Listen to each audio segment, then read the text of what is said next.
On the 5th of November 1961, every child on Inkerman Street in Salford had been saving wood, old furniture, broken crates, and anything combustible for 3 weeks.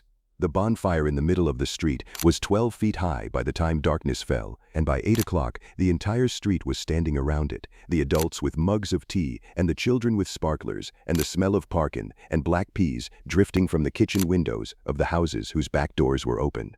Nobody had organized it, nobody had applied for a permit. The street had simply done what the street had done every 5th of November for as long as anyone could remember. Number 13 on this list was practiced simultaneously in every Catholic neighborhood across Britain, France, Belgium, and the Netherlands in the post-war decades, and has retreated so completely from modern urban life that most people under 40 have no idea it ever existed. Number 7 was a seasonal tradition that structured the agricultural and semi-agricultural communities of rural Europe from before anyone can remember, and has been replaced so thoroughly by its commercial equivalent that the original meaning has been not merely forgotten, but actively inverted. And number 1, the tradition at the very top of this list, was not a celebration or a festival or an organized event. It was a daily practice of communal acknowledgement so embedded in the fabric of post-war European neighborhood life that its disappearance has left a social silence that the modern world has never successfully filled. These are 20 European traditions that have completely disappeared, practiced in the streets and churches and community halls and village greens and workplace canteens of Britain, France, Germany, Belgium, and the Netherlands between 1950 and 1985, before the privatization of leisure, the atomization of community life, and the replacement of collective seasonal rhythm by the always-on entertainment economy ended them one by one. Before we begin, hit that subscribe button, because what these traditions provided was not merely enjoyment or ceremony. They provided the structured occasions on which communities came into contact with each other, acknowledged their shared life, and renewed the social bonds that made the informal economies of mutual assistance possible. Let us count them down. Number 20, Bonfire Night as a street event. The 5th of November in Britain was not always the managed civic fireworks display in a park that it has largely become.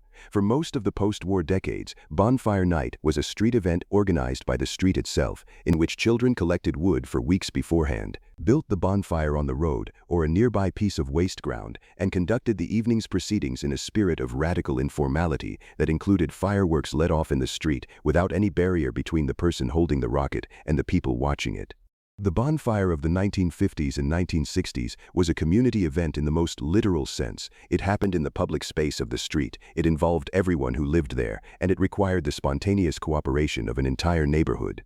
When safety legislation tightened around fireworks in the 1980s, and when the managed civic display replaced the street bonfire, the tradition retreated from the street to the park and lost the specific quality of neighborly spontaneity that had made it what it was. Number 19, the Boxing Day visiting tradition. The 26th of December was in working-class and lower-middle-class Britain, a day of structured informal visiting in which families called on each other, sometimes for brief doorstep exchanges and sometimes for longer stays, working through a circuit of relatives, neighbors, and friends.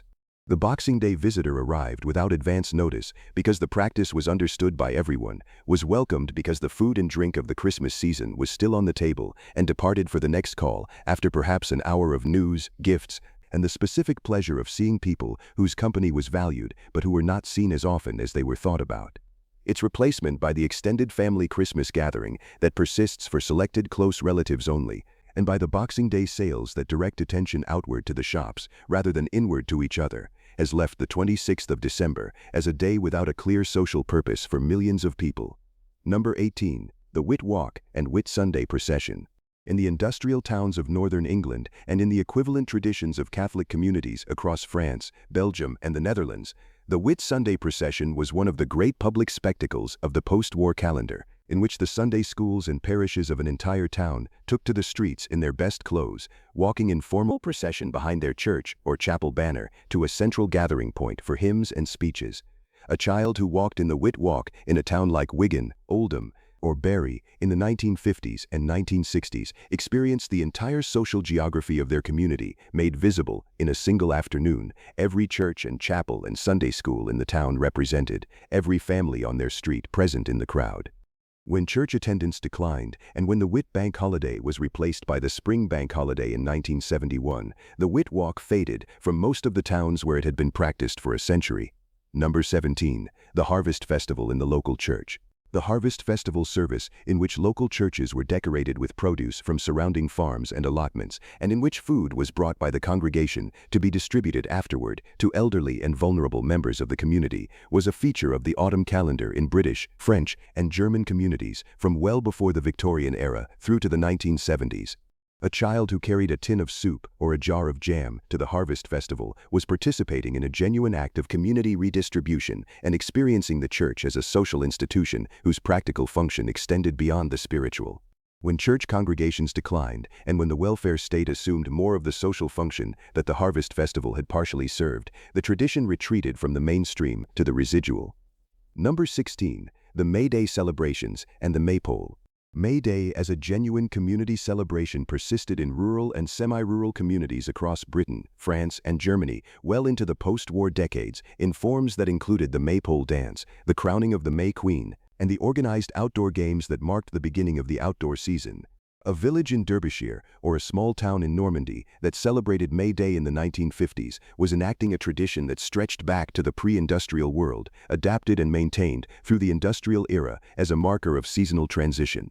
When the agricultural connection was severed, and when organized leisure provided alternatives that did not require collective participation, the May Day celebration retreated to the schools and then out of the schools. Number 15. The Communal Harvest Supper. In the farming communities of rural Europe, and in the semi-rural communities that remained connected to the agricultural calendar through the 1950s and 1960s, the Harvest Supper was the feast that marked the successful completion of the harvest and that brought together landowners, farmers, and agricultural workers in a shared meal that acknowledged the mutual dependence of the community on the land and the labor that worked it. When agricultural mechanization reduced the need for the large temporary workforces that the Harvest Supper had fed, and when the farms became individual enterprises rather than community institutions, the Harvest Supper lost both its practical context and its social meaning. First, pattern break. Here is where things get interesting, because the traditions described so far have all been seasonal, tied to the calendar of the agricultural and liturgical year.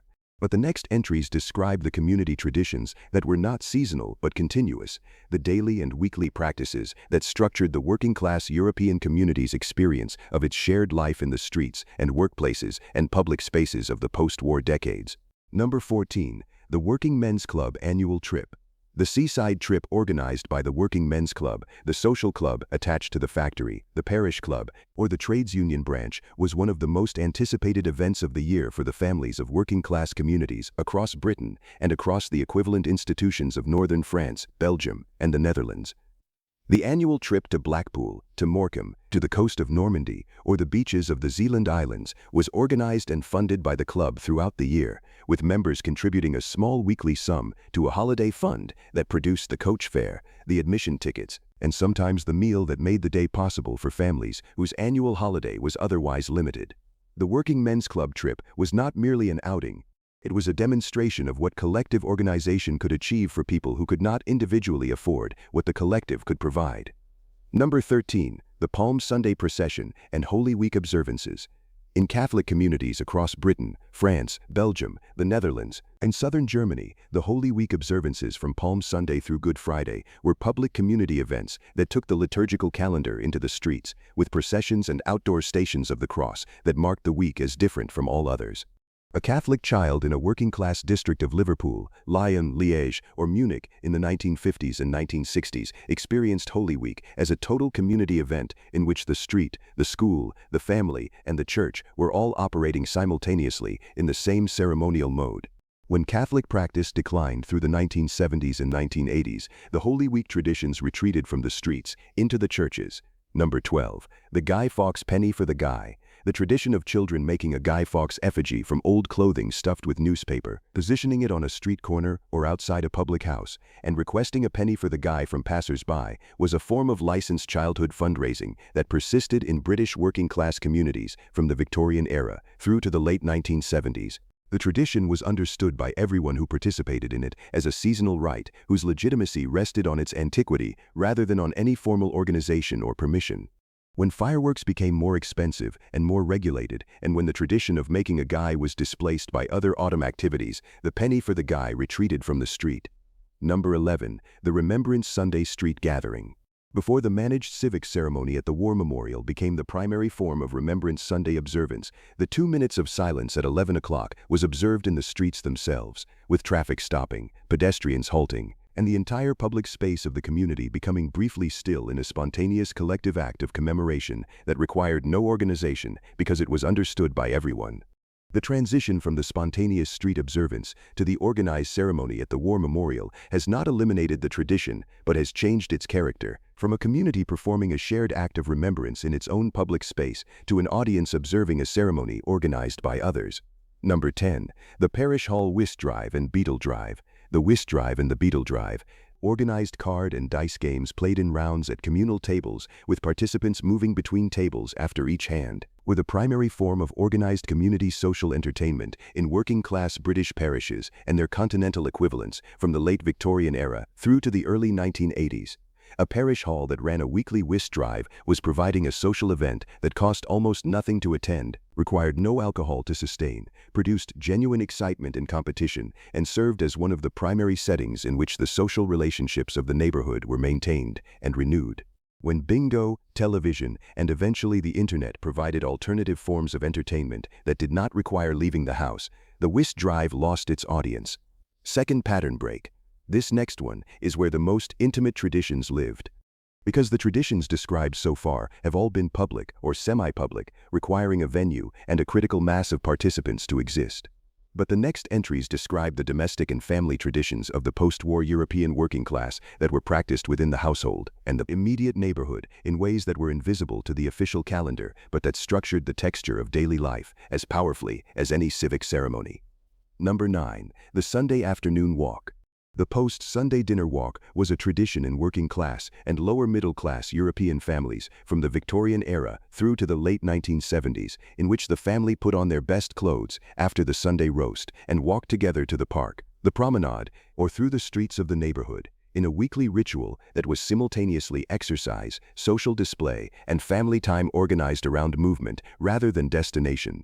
The Sunday afternoon walk produced encounters with neighbors doing the same thing that were themselves a form of community maintenance. When the car made more distant destinations accessible and when the television provided an alternative Sunday afternoon entertainment, the neighborhood Sunday walk retreated and eventually ended. Number 8. The Shrove Tuesday Pancake Tradition as a community event. Pancake Day in the working-class British and French household of the post-war decades was not merely the domestic making of pancakes at home. It was an occasion whose communal dimension was expressed in the pancake races that took place in village squares, on high streets, and in school playgrounds across Britain, and in the equivalent Mardi Gras traditions of Catholic France and Belgium, providing a brief collective street carnival whose energy was entirely produced by the participants. The pancake race in which women ran through the village street flipping pancakes in a frying pan while wearing aprons, competing to reach the finish line first without dropping the pancake, was a ridiculous and beloved tradition that produced genuine communal laughter and was understood as a licensed brief departure from the seriousness of ordinary life. Number 7. The Rogation Tide Beating of the Bounds. The ancient tradition of Rogation Tide, in which the parish walked the boundaries of its territory in the 3 days before Ascension Day, beating the boundary markers with willow rods and ensuring that the rising generation knew the geographical extent of the community's common land and shared responsibilities, persisted in rural British and continental European communities well into the post-war decades. The beating of the bounds was one of the last surviving traces of the common land community's physical knowledge of its own territory, performed in the post-war decades as a ceremony without practical function, but with the residual meaning of a community that still understood itself as having a place in the landscape with defined edges that belonged to it. Number 6. The Amateur Dramatics and Village Concert Tradition. Every working men's club, every church hall, every village institute, and every school in working class and rural European communities had its annual concert, its Christmas pantomime, its summer production, in which members of the community performed for each other in a tradition that required everyone present to be simultaneously the audience for others and the performer for others. The amateur theater of the post-war community was not an aspirational arts activity. It was a social technology for creating the experience of shared celebration in which every participant was a contributor rather than merely a consumer. When professional entertainment on the television became sufficiently polished to make the amateur production seem awkward by comparison, the tradition of performing for each other retreated from the adults to the children, and then from the children to the school curriculum. Third pattern break. Here is where the story becomes most personal, because the final entries on this list are not the great public traditions of the seasonal calendar. They are the small daily and weekly customs so embedded in the texture of ordinary life that they were never thought of as traditions at all, simply as the way things were done, and whose disappearance has left the social spaces of the post-war community emptied of the human texture that those practices were continuously producing. Number 5. The standing at the garden gate in the evening. The practice of standing at the garden gate or the front doorstep in the warm months of the evening, observing the street and exchanging words with passing neighbors, was a daily feature of working-class European neighborhood life from as far back as the terraced streets themselves. The evening gate was the street's social interface, the point at which the private life of the household became briefly public in the most casual and natural way, and the conversations that took place there, the news exchanged, the problems mentioned and sometimes solved, were the most immediate form of community maintenance that the neighborhood possessed. When the television drew people indoors and when air conditioning made the interior more comfortable than the exterior in summer, the evening gate was abandoned. Number 4. The Whitsun walk in new clothes. The tradition of wearing new clothes at Whitsun was practiced across working-class Britain and in the equivalent spring traditions of continental Europe as a seasonal renewal that was partly religious, partly social, and partly the practical consequence of the spring shopping that working-class families undertook when the winter clothing had worn through.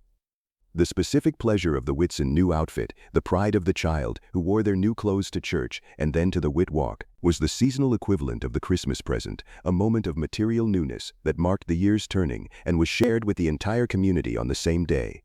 Number 3. The doorstep scrubbing and the shared pride in public space. The tradition of scrubbing the front doorstep, whitening it with donkey stone, and polishing the brass fittings of the front door was a daily or weekly practice in working-class communities across Britain and in equivalent forms in France, the Netherlands, and Germany that served simultaneously as personal domestic maintenance and as a public contribution to the appearance of the street. A street in which every doorstep was scrubbed was a street that communicated pride in its own existence, and the woman who did not maintain her doorstep to the standard of her neighbors was understood to have violated a social contract rather than merely neglected a personal preference. Number 2. The communal singing in the pub, the club, and the church. Before the recorded music that now fills every public space, the music in the pub, the working men's club, and the church was made by the people present. The pub sing-along, in which a repertoire of popular songs was performed collectively by the people around the piano, was a form of social entertainment that required no passive audience because everyone was simultaneously a performer. The choruses of the old songs, the folk songs, the music hall songs, and the popular songs of the recent decades were known by everyone old enough to have heard them enough times, and the communal singing that produced them was both an expression of collective identity and a means of its continuous reproduction. When recorded music made the live piano redundant, and when the karaoke machine replaced the collective sing-along with a solo performance format, the specific pleasure of singing together in a crowd was lost. Number 1. The knowing of your neighbors by name, occupation, family, and history. At the very top of this list, above the bonfire night bonfire and the Whit Walk and the Boxing Day visiting and all the rest, sits not a celebration or a ceremony or a seasonal event. It sits the daily practice of mutual knowledge that made all the other traditions possible and that was not itself a tradition but the substrate on which traditions grew. The working-class European community of the post-war decades was a community of genuine mutual knowledge, people who knew each other's names, children's names, occupations, family histories, difficulties, and satisfactions in the way that neighbors know each other when they have lived beside each other for years and have no means of avoiding the knowledge that proximity produces. The traditions on this list were expressions of this mutual knowledge, occasions on which it was activated and renewed. The bonfire night bonfire was built with wood that the whole street knew had come from the Wilsons' old shed. The Boxing Day visiting round called on households whose histories were known in detail by every caller. The Sunday afternoon walk encountered neighbors whose situations were understood without needing to be explained. When mobility, privacy, and the screen dissolved the mutual knowledge that the post-war neighborhood had maintained by proximity and daily contact, the traditions that had expressed it lost their roots and withered, not because people stopped wanting community, but because the community that had produced the traditions had itself been replaced by an aggregate of individuals who happened to share a postcode. These 20 disappeared traditions share a single quality that no entertainment platform, no social media application, and no civic initiative has ever been able to replicate. They were produced by the community for the community, without professional direction, without commercial mediation, and without any audience that was not also a participant. The street made the bonfire. The parish organized the walk. The club planned the trip. The neighbors visited each other without invitation because invitation was not required. Your parents and grandparents did not think of these as traditions. They thought of them as what happened, and they were right. The knowledge is still here. They knew, now you know too.